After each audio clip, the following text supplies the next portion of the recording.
స్థానిక సమరానికి ఆంధ్రప్రదేశ్ రాష్ట్ర ప్రభుత్వం సిద్ధమవుతుంది. దీనికి సంబంధించి శుక్రవారం అయితే కీలక అడుగు అయితే పడింది. 175 నియోజకవర్గాలకు సంబంధించి ఒక పక్క పంచాయతీ ఎన్నికలు, మరో పక్క మున్సిపల్ ఎన్నికలకు సంబంధించి 175 నియోజకవర్గాల్లో ఉన్న ఓటర్ల జాబితాను రాష్ట్ర ప్రభుత్వం, రాష్ట్ర ఎన్నికల సంఘం అయితే తెప్పించుకోవడం జరిగింది.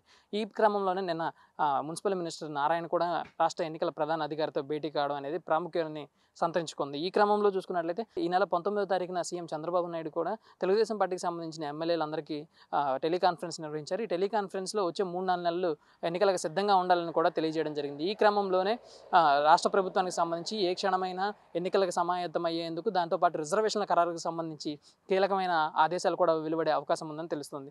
మామూలుగా అయితే మార్చిలో మున్సిపల్ ఎలక్షన్స్కి సంబంధించి కానీ, పంచాయతీ ఎన్నికలకు సంబంధించి కానీ గడువు అయితే ముగిసిపోతుంది. కానీ ఈ క్రమంలోనే అనుకున్న దానికంటే 4 నెలల ముందుగానే ఎన్నికలకు సమాయత్తం కావాలి. ఎన్నికల ప్రక్రియ మొదలైతే 30 నుంచి 45 రోజుల వరకు ఈ ప్రక్రియ జరిగే అవకాశం ఉంది. ఈ ప్రక్రియ జరిగే క్రమంలో పరిపాలనకు సంబంధించి ఎలాంటి విషయాలు ముందుకు సాగవు కాబట్టి, పూర్తిగా ఎన్నికల కోడ్ ఉంటుంది కాబట్టి దీనికి సంబంధించి ఇప్పటి నుంచే క్షేత్రస్థాయిలో ఎమ్మెల్యేలంతా ఇంటింటికి తిరగడంతో పాటు ఏదైతే ఈ సంవత్సరన్నర కాలానికి సంబంధించి ఎక్కడైనా నెగిటివ్ ఇంపాక్ట్ ఉన్నా కానీ వాటిని సరిదిద్దుకునే ప్రయత్నం చేయాలని కూడా నిన్న సీఎం చంద్రబాబు నాయుడు అయితే ఇటీవల జరిగిన మీటింగ్లో అందరికీ దిశానిర్దేశం అయితే చేయడం జరిగింది. దీనికి సంబంధించి మళ్ళీ రాష్ట్ర ఎన్నికల సంఘానికి సంబంధించి ఎలక్షన్లను కోఆర్డినేట్ చేయడానికి రాష్ట్ర ప్రభుత్వం తరపున సీఎస్ కీలకమైన బాధ్యత పోషిస్తారు.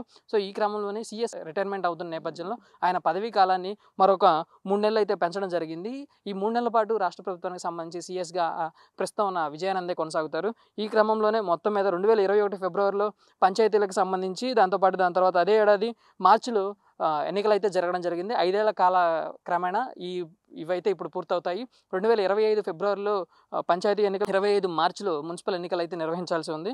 అనుకున్న దానికంటే 2 నెలల ముందుగానే ఎన్నికలు నిర్వహించి, అంటే పూర్తిగా కాల పరిమితి అయిపోయిన తర్వాత మళ్ళీ రిజర్వేషన్ అంశం ఏదైనా కోర్టుకు వెళ్ళిపోతే స్పెషల్ అధికారుల పాలనలో మున్సిపాలిటీలు అయితే ఉండడం జరుగుతుంది. దానివల్ల పాలన కుంటుపడే అవకాశం ఉందని, ప్రస్తుతం తెలంగాణలో ఇలాంటి ఇబ్బందులు ఎదురవుతున్న క్రమంలో ఆంధ్రప్రదేశ్ రాష్ట్రంలో అలాంటి ఇబ్బందులు ఎదురవకుండా ఉండేందుకే 2 నెలల ముందుగానే ఎన్నికలకు సమాయత్తం కావాలని రాష్ట్ర ప్రభుత్వం అయితే నిర్ణయించుకుంది. ఈ క్రమంలో ఎన్నికల సంఘాన్ని కూడా దీనికి సంబంధించి ప్రతిపాదనలు అయితే పంపడం జరిగింది. ఎన్నికల సంఘం కూడా దీనిపైన కసరత్తు అయితే చేస్తుంది. ఏదైనా డిలీషన్ ఓట్లకు సంబంధించి కానీ, లేదంటే యాడింగ్ ఓట్లకు సంబంధించి కానీ 18 ఏళ్ళు పూర్తి అయిన వాళ్ళకి జనవరిలో మళ్ళీ స్పెషల్ డ్రైవ్ ఉండిద్ది కాబట్టి ఎన్నికల నమోదుకు వీటన్నిటిని బేరీజ్ వేసుకొని ఈ క్రమంలోనే ఈ డిసెంబర్ 31వ తారీఖులో రిజర్వేషన్ల అంశాన్ని పూర్తిగా ఖరారు చేస్తే జనవరిలో ఓటర్ల జాబితా పూర్తి చేసేసి ఫిబ్రవరిలో ఎన్నికలకు, మార్చిలో మళ్ళీ మున్సిపల్ ఎలక్షన్లకు రెండింటికి వెళ్లేందుకు రాష్ట్ర ప్రభుత్వం అయితే సిద్ధమవుతుంది. ఈ దిశగా అయితే ప్రస్తుతానికి అడుగులు పడుతున్నట్టు స్పష్టంగా కనిపిస్తుంది.